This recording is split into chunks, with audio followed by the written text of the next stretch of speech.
Most respected Longpo, my friends and I have started companies and we need to recruit workers. When we hire employees, on what Dhamma principles should we base our decision on?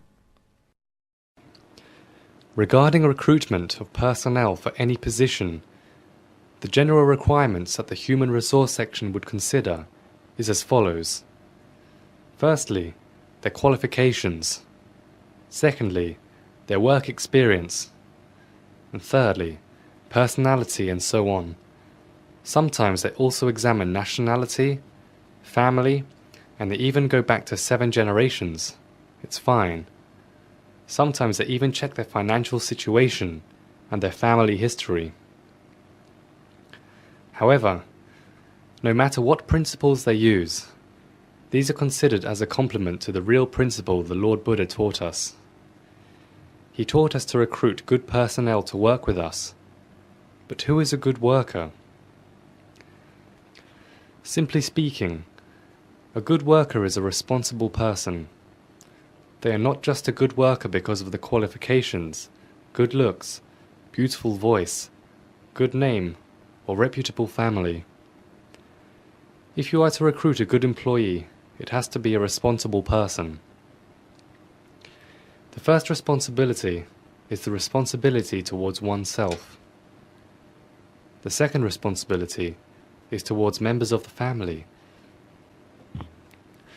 The third one is being conscientious towards business ethic. This might seem complicated to understand, but don't worry, I will elucidate later. The fourth one is being conscientious of the society. Sometimes when you ask workers what this means, they would not have a clue. The fifth condition is being conscientious of the environment. The 5 conditions are the basis which allows us to go ahead and train them. Sooner or later, they will be responsible for the assigned work. What does being responsible towards oneself mean? In Buddhism, the first step is to be responsible for one's humanity, which could be measured with the observation of the 5 precepts.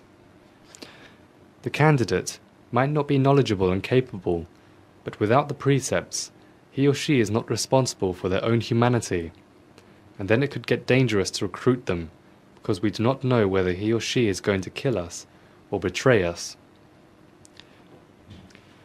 The candidate is responsible for him or herself when they are responsible for their humanity or observe the 5 precepts.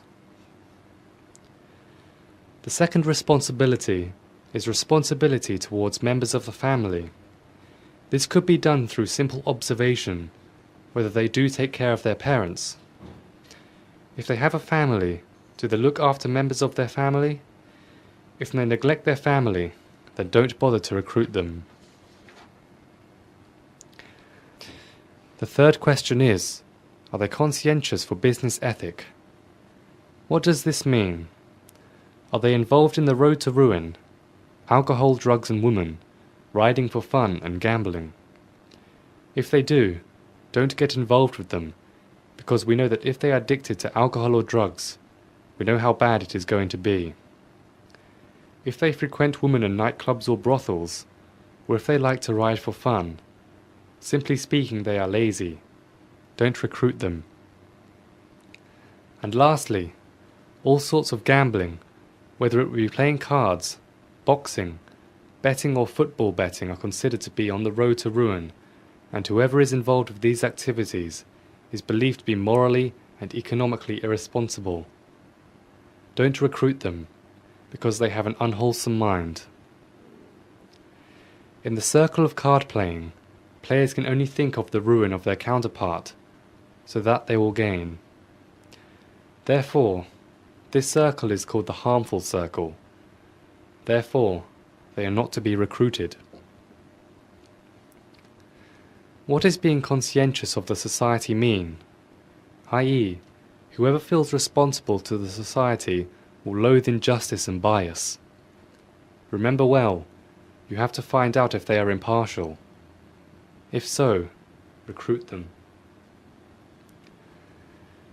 Being responsible for the environment simply speaking, means we need to help each other take care of the soil, trees, water and air. How are we going to live?